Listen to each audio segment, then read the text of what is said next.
And we're back. This is Hook and Ladder. This is what week are we on? 3? Yeah. 3. Week 3. So, interesting week of games. Wasn't expecting much, but we sure did get a bunch to talk about today. So. Yes, there wasn't a lot of things that caught your eye when you look at the schedule last week into this week. But a lot of fun games, a lot of good games, a lot of, not a lot of upsets, but a lot of the top teams didn't play all that great. That's right. Let's go and get started. Miami knocked off Bethune-Cookman 48-7, and I'm hearing a lot of Miami talk that they're back. Yeah, Tyler Van Dyke's having a great season, very much like his sophomore year a couple years ago. Hard to really gauge just how good they are from this game, but last week they did beat, and pretty convincingly, what I think is a very talented Texas A&M team. Even though Texas A&M, we know they got a lot of talent, they lack. What's the nice way to put this? Jimbo Fish is a crap head coach, so they lack the head honcho there. But they're a talented football team. Nonetheless, Miami beat the crap out of them. So they're a pretty good team. I'm interested to see how they're going to look when they get into kind of the meat of the ACC schedule. We'll find out a little bit more about them. But they got a really good defense. They got a great set of running backs. They've got a good offensive line. Like I said, Van Dyke's playing well. Great skill guys catching passes. They're a team that's going to put up some points. That's right. And, of course, Memphis knocked off Navy 28-24. Anything from Friday night? I really enjoyed the Virginia-Maryland game. Yeah. It was really, really sad because, I think it was sad because the quarterback for Virginia was a freshman, Calandria, and he looked phenomenal. In the first half, that kid was lights out. I mean, they had him dropping back, making throws, intermediate throws over the middle. They had him rolling out and hitting wideouts and tight ends on out patterns where he was putting the ball only where his guy could get it while he was rolling out to his left and right. He was running the football on designed QB draws, playing great. Maryland was playing great as well. Tagovailoa looked great. Their wideouts looked really good. Problem is, in the second half, this freshman kid from Virginia just had like one of the worst moments of a career. 3 consecutive passes were picked, and I believe all 3 led to Maryland touchdowns. So it was kind of just a bad situation. It went into the second half as a pretty darn close game. And then by the third and fourth quarter, those turnovers really killed him. But he played well. It's definitely something for Virginia fans to kind of look forward to in the coming years. It's probably not going to happen for him this year. But a kid like that is just going to get better and better.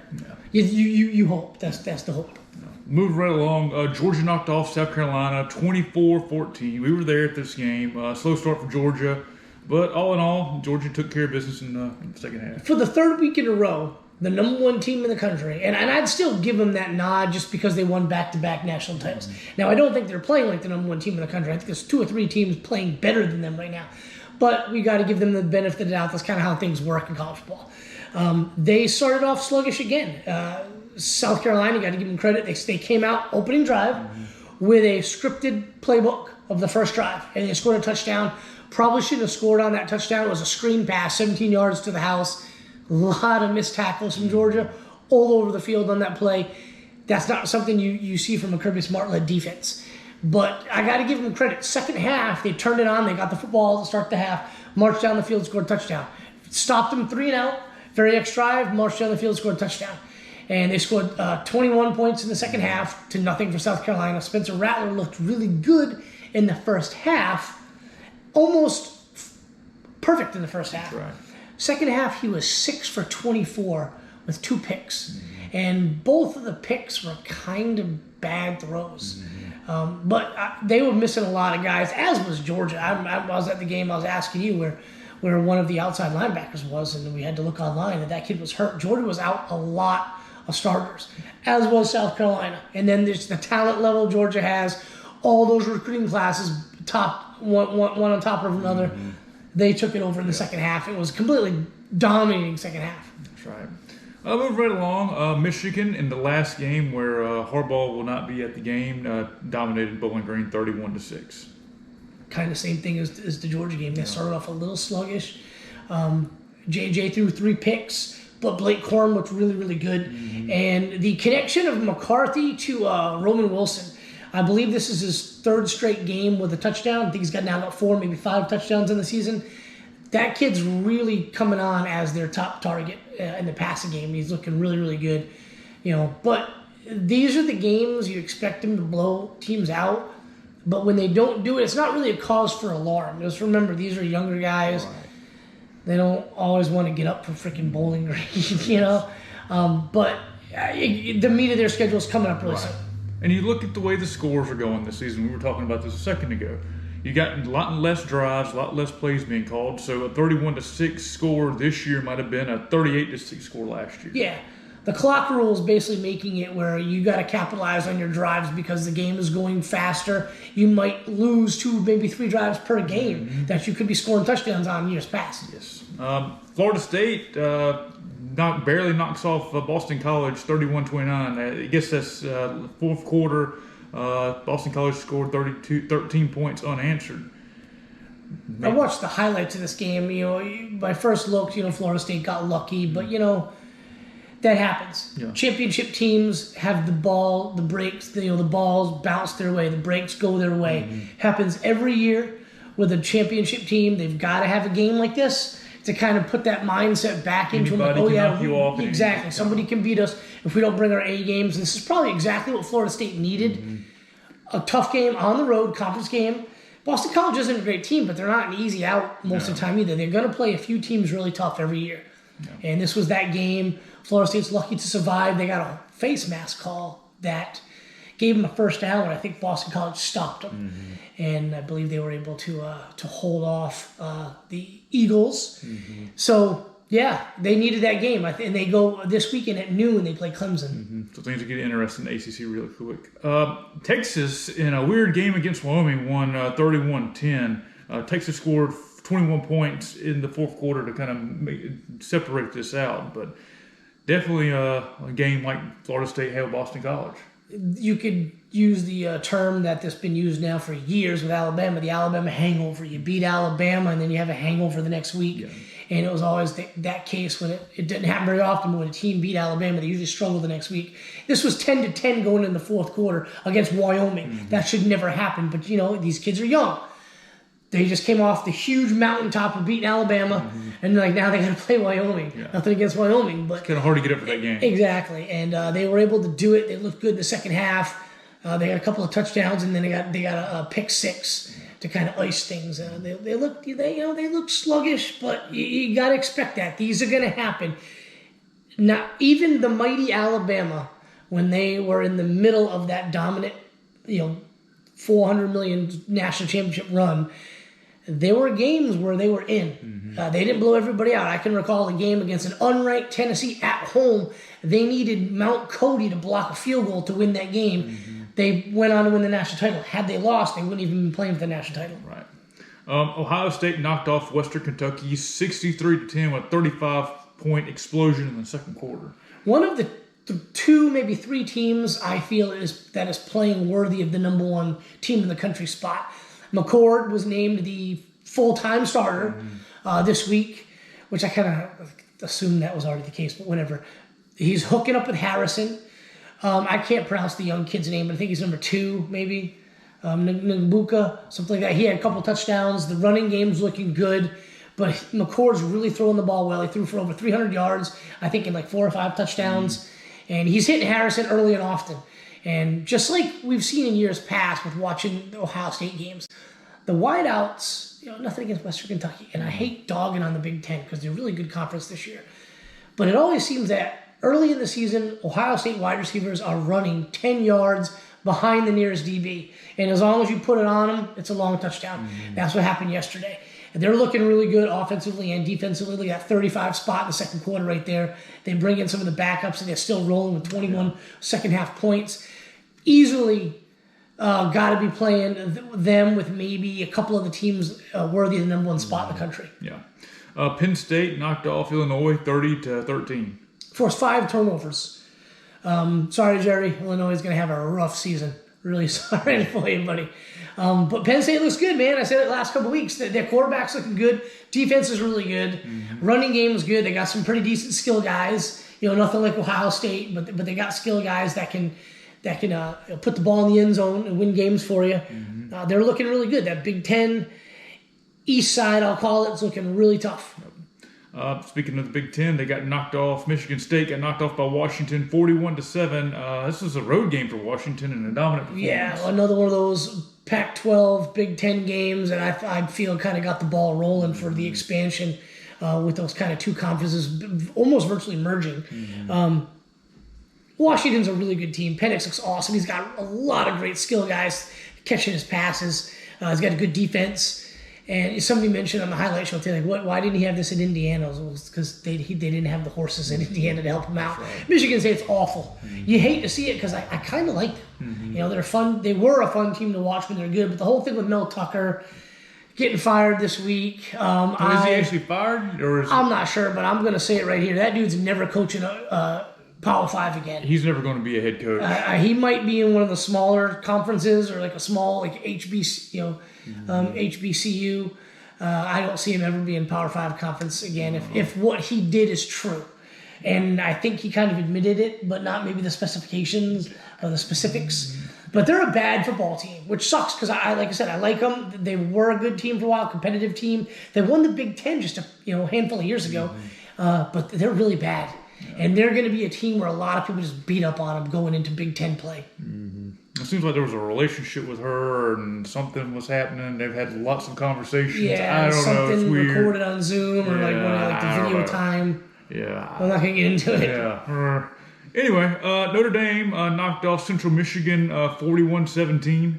Notre Dame just continues to roll. Yeah, they look good. Hartman is the difference maker of this on this football team. They've got great running backs. They've got good enough wide outs. They got a good defense. Offensive line's pretty good. Sam Hartman is the guy that has taken them to the next level. I haven't seen Notre Dame fans this excited in a long time, and they got a big test this coming up this weekend at home against the Ohio State University 7:30 kickoff. Yes. I'll be watching that game. Yes. I'm curious to see how this game plays out. There's a lot of games going on, and that's going to be a big one. Alabama against South Florida, another one of those games where teams just sleepwalking through. Alabama won 17-3.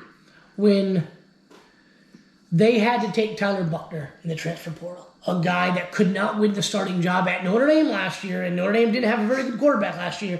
Only reason he played is because of injuries. He was the guy that, third game of the season, they were losing to somebody they shouldn't even be losing to.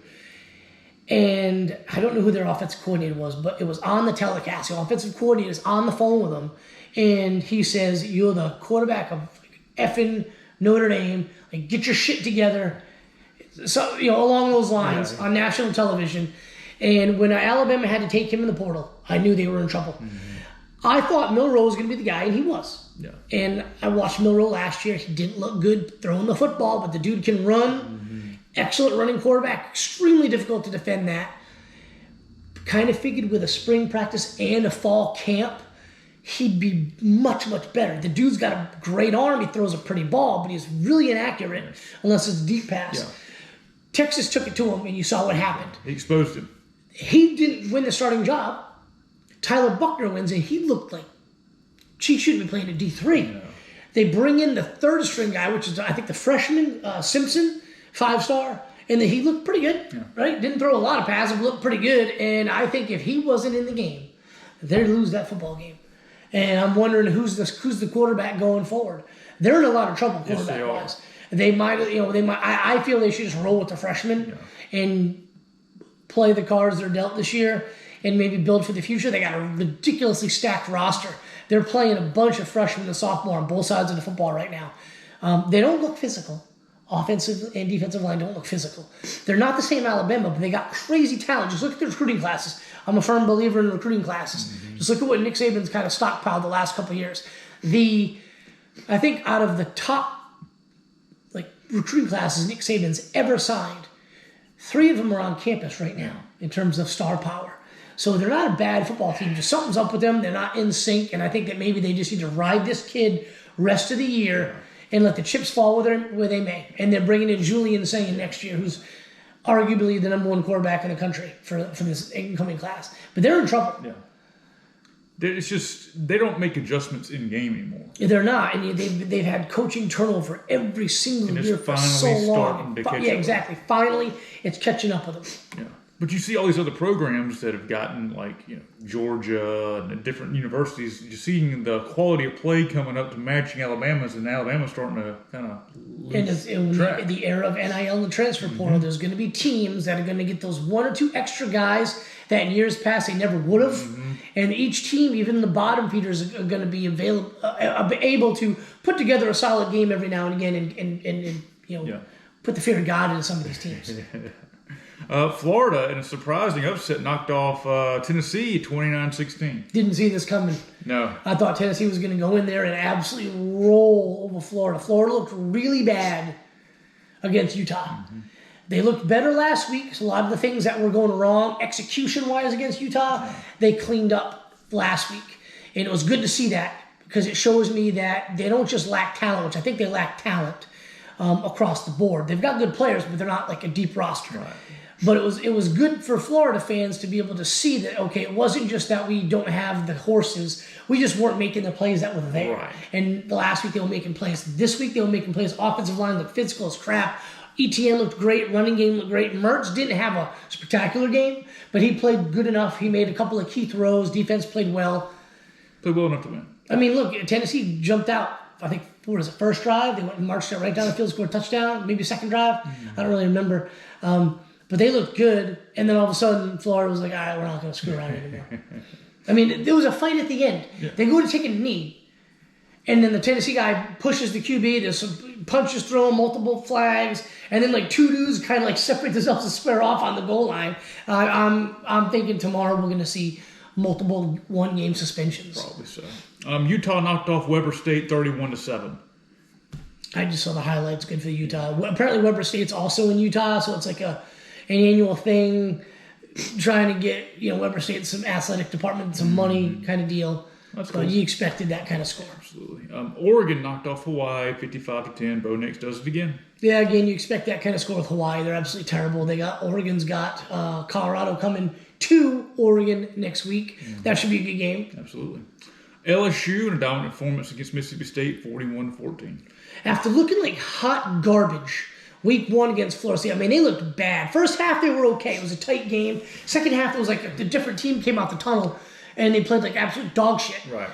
Perkins, I didn't watch any of these games. Actually, we did. It was at the tailgate, but I was drinking a good bit, so I kind of don't really remember. Things happen. I remember they were up, and I was like, screw this game. We're doing something else. But I don't know what happened with Perkins. First 2 games, I don't think he had a single tackle for a loss. They're not using him the way they did last year. I don't know. I guess I should have paid attention more to this game at the tailgate to see if he was playing different. But they need to get him going. But last week and this week, LSU is playing offensively like they did last year when they won the SEC West. No. Moving right along, Missouri in an upset against Kansas State, 30-27. Kansas State's a good football team. This is a huge win for Missouri. Kind of like, honestly, for Eli, this is like a kind of a program-defining win. I mean, it was a close game, back and forth. Yeah. Brady didn't look good first half. Quarterback of Missouri, they came in. Dude kicked a 61-yarder. Yeah. 61-yarder to win the game as time expired. That's huge. That's a weapon. Yes. So we knew last year that this kicker, Mevius, was good. But that's a huge win for them. Kansas State, look, they're number 15 in the country. They play in the Big 12.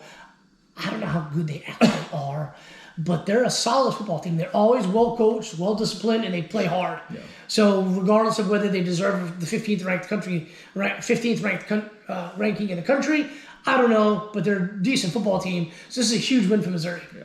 Yeah. Oregon State knocked off San Diego State 26-9.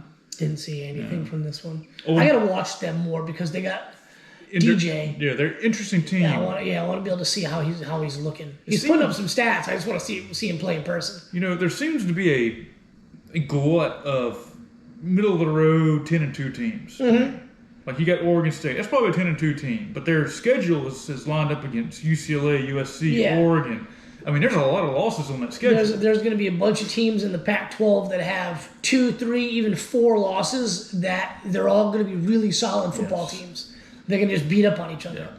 Yeah. Ole Miss knocked off Georgia Tech 48-23. I watched a little bit of this last night. Ole Miss looks good. They've got Alabama this week, and they're going to pose some problems because they can score. You're right. and Alabama can't. So I'm interested to see what happens there. Is it going to be like the typical Ole Miss Alabama? Well, Ole Miss comes in looking good and then shits the bed because they're all scared of Nick Saban. I don't care what anybody says. Nick Saban is in Lane Kiffin's head. I expect that to be a good game. They're a good football team, but just like last year, they're going to be good, but they're going to lose some games that you wouldn't expect them to lose. Mm-hmm. And the big game last night, it finished at like 2 a.m. Colorado against Colorado State. It was barn burn. That was a fun game to watch. It was chippy as hell. You love seeing that. At least I like seeing that. I don't like seeing cheap shots. Right. The dude cheap shotted Travis Hunter, but I don't think it was like Joey Galloway in the highlight show was like, oh, he tried to knock him out of the game. Maybe that's true, but I look at it more like he's trying to send a message. Right. Like, we're not going to be intimidated, on the road against Colorado and Deion Sanders and Travis Hunter and Shedeur and all that. So we're not going to be intimidated. They were looking to make a statement, and I thought they made a statement. They played great. Yes. Complete. They had the ball at the freaking 2-yard line with like 2 minutes left to go in the game, and Colorado State played that stupid soft-ass shell defense, and it wasn't happening the whole game. They were pressuring Sanders, and they weren't calling any pressures that last drive. They were playing it safe, and it killed them. They kept letting guys get wide open for 15, 20-yard intermediate passes, and then the one that cost them that long touchdown at the end. Colorado, got to give Colorado State credit. Their team played well. They just couldn't capitalize in the second half. And a team like Colorado, with the enough talent that they have, took advantage of the mistakes, and you got to give them credit. That was a huge win. Crowd looked awesome. Looked like they were having so much fun. Moving right along, Oklahoma knocked off Tulsa 66-17. When's Oklahoma playing somebody? Is this weekend? Honestly, we'll look at that in just a second. But this is just like last season. Yeah. They were just beating the living hell out of everybody until they actually played a team with a pulse. Right. North Carolina beating Minnesota 31-13. Big win for North Carolina. Yeah. I know Minnesota's not that great, but big win. Cross-conference game.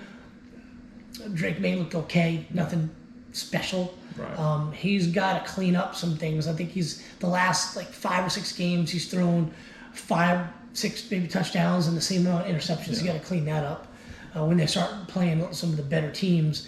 But he looked all right. Yeah. Duke knocked off Northwestern 38-14. They're going to be a tough out this year. I like Leonard. I like the running game. Mm-hmm. Washington State beat Northern Colorado 64-21. Washington State and Oregon State might as well be interchangeable for me. Don't know what they are. Exactly, but when you do catch them on the Pac-12 after dark, a couple times a season, they're pretty fun to watch. Yeah. UCLA knocked off North Carolina Central 59-7. Didn't see anything. Yeah. Iowa scored 41 points. Whoa! Yeah. I saw the highlights. They had a special team to score. It was only a safety, but this is probably going to be the most points they've scored. The most points they will score all season. They do a pick six or some defensive touchdown left all the time. Every game is like a defensive touchdown. Every game it seems like the special team score. That's how they get their points. Their offense isn't usually that great. Yeah. They played well yesterday. Yeah. There was some upsets yesterday though. I think it was like South Alabama beat Oklahoma State, and Oklahoma State. After what happened last season, they had a lot of guys returning. Spencer Sanders was returning, a bunch of guys returning last season, and they had a really disappointing season. And this year, they were 2-0, but they didn't look anything. They didn't look good. They didn't look special. Yeah. And South Alabama took it to them 33-7 in Stillwater. Yeah. And give credit to South Alabama, but is this the spot in Gundy's career where he goes full Mark Richt? Where he was a respectable, they were like an 8-4, 9-3, best case scenario. They've been to a couple conference championships, New Year's Day bowl games when they've had special 10-2 type of seasons, but typically they're 8-4, 9-3. They're always going to be good, but lose that one game they shouldn't. Is this the year after last year? Actually, I should say after last year, but is this the little 2-3 year span where he just goes full Mark Richt? They've got a horrible couple of years span, and he's got to reset the whole program or get shit canned. I recall that happened to Mark Richt. Yep. He had a couple of really down years in a row, and then all of a sudden he goes in back-to-back SEC championships. Now loses both of them. Mm-hmm. One of them, he was one play away from playing for the national championship. Right. So he was able to kind of like reset the program before another really big, downfall. Yeah. But I wonder if this is what Gundy's spot. You remember the whole "I'm 40, I'm a man" conversation? Mm-hmm. That was 15 years ago. Now. I mean, he's not a bad coach. They've got some good players. It's just, I think... Has the message gone stale? It's gone stale. He's got to, reset that program, and I don't know whether that means bringing in a whole new staff or really trying to hit the portal a lot harder than they've been. I'm not really sure, but he's got to reset that program because he's in danger. He is. Moving right along to next week's games. Thursday night, we got Georgia State, Coastal Carolina. You can get a ticket for that for $9. Where is that? Conway, South Carolina. Yeah. I like Coastal Carolina. That's a fun team to watch. Well, fun to watch on TV just because of the stadium and now the kids over there on the coast get all crazy. And you got Wisconsin Friday night playing at 7 o'clock against Purdue. I'll be watching that game. I didn't see. I think Wisconsin won yesterday. I'm not really sure, but Wisconsin's that team for me this year. They're going to be. I think they're going to contend for the West in the Big Ten. Could be wrong. They look good one minute and they look like crap the next. Yeah. They're one of those teams. I like them though. I like what Fickle is trying to do. Mm-hmm. Whether he's got the guys he needs in place to do it remains to be seen. But I like what he's trying to do. Absolutely. NC State's got Virginia at 7:30 next Friday night. Charlottesville. Let's see. You got Boise State, San Diego State. Could be an interesting matchup. I'm telling you, watch that NC State Virginia game. Watch the freshman QB. Calandria, if he's playing, I know that he was only in because somebody was hurt, but if he's playing, the kid's got talent, he's got moxie. I like the way he plays. He reminds me of guys like, God, his name's eluding me now. He reminds me a lot of like Baker Mayfield, but he reminds me a lot of Sam Howell, that kind of guy. He can beat you with his arm, but he can also tuck it and run. He's built that way too. He's a little bit smaller because he's only a freshman, hadn't had all that time in a college weight room just yet, but he looks good. I like the way he plays. Definitely check that game out if you can. So Saturday, Michigan's got Rutgers. Harbaugh's back. It's a noon kick.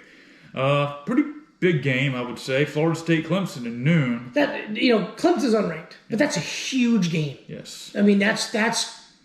Could this be a changing of the guard? I guess they say changing of the seasons in the ACC, where Clemson finally falls off after winning a bunch of conference championships in the last handful of years. I think they won like 5 of the last 6, 4 of the last 6 or something. Could this be the year Florida State finally does it, gets over the hump and beats them? It's at Clemson, noon kick, which is this should be a night game. Hey, Clemson beat Duke. This probably would be a night game. Exactly, yeah. I mean, Clemson looked, they looked sluggish 2 weeks ago. They looked better yesterday. But I think this is going to be the changing of the guard. I think Florida State's going to take it to them, and I think Florida State's going to win big. Yeah, I do too. Oklahoma's got Cincinnati and Cincinnati, so maybe Oklahoma shows us what they're about. Maybe, but Cincinnati didn't look good yesterday. They lost, and they're one of them programs that has like a couple of good seasons. Every few years there's a team that has a lot of senior leadership, and they have a really nice season. I feel that Cincinnati was doing that in 2020 and 2021. Yeah. They played in a New Year's Bowl against Georgia and lost, and they played in the playoffs against Alabama and lost, and then all that senior leadership went on to graduate and go to the NFL. Right. Fickle's gone. This is a program that has come back to earth. Right. And I don't think it's going to be much of a matchup for Oklahoma, but, it could be wrong. We'll see. Auburn's got Texas A&M at noon. This is an interesting matchup. Noon at Kyle Field. Yeah. I'm looking forward to watching this because I'm probably going to go to the Georgia-Auburn game in a couple weeks. So looking forward to watching that. But Texas A&M's got so much talent. Why do they suck? Oh, yeah, Jimbo Fish is their coach. Yeah, well, we'll see what happens. They lost to Miami 2 weeks ago. Everything that they want to be able to do is still in front of them. Oh, yeah. If they can actually pull it together. And the way things are looking out west, Alabama's down. We still don't know what LSU is. They think there might be the class there, and you got Ole Miss as well. So who knows? Let's see what else we got. Vanderbilt, Kentucky at Vanderbilt. Yeah. Vanderbilt lost to UNLV yesterday, so whatever. Yeah. Ole Miss, Alabama, 3:30 kick. That's going to be a great game. Look at that. You got a bunch of ranked teams playing in the 3:30 time slot. That's right. Then you got UCLA at Utah. That'll be a tough game for both teams. Colorado at Oregon. That's going to be the game of the day for me on the 3:30 slot. Duke at UConn, nothing. Miami at Temple, nothing really there. Nothing really to look forward to on the Big Ten slot, the 3:30. Tennessee's playing a cupcake at 4. Nothing really good. And then you get to the 7 o'clock. You got LSU, Arkansas. Arkansas lost to BYU yesterday. That should be an easy win for LSU. Here, Oregon State, Washington State. There it is at 7 o'clock. Interesting game. That'd be a really fun game to watch, but it's going to be really hard to pull me off of the Ohio State Notre Dame game at 7:30. Yeah. So I'm going to have to, be really fast with the remote there, the up and down on the Hulu, going through that game, and then obviously Georgia's on, so I'm going to watch that. You got Texas at Baylor, that'd be a good game. So that 7:30 slot, I'm just going to be the down button back and forth. Interesting matchup: North Carolina at Pittsburgh, and then Cal at Washington. That's USC's playing, but Cal at Washington. I want to see. I've seen USC twice already this year. I want to see what Washington's all about. I'll be watching that game at 10:30 if I can stay up. Yeah. So I did yesterday. I stayed up for that whole Colorado State game. By the time it ended, I had been up almost 24 hours, and I was like, I didn't feel like I was hurting. I was dragging until today. I fell asleep about midnight. I was like, I can't do this. Interesting set of game. Yeah. A lot of upsets. Well, not a lot of upsets. A lot of lackluster performances by a lot of top teams yesterday. But season's getting cooking now. Yeah. Week 4 is gonna be in my opinion, the beginning of where the teams have to separate themselves. So a lot of 3-0 teams right now. So they won't be after next week. Well, you guys have a good week. See ya. Yeah. Green calling me.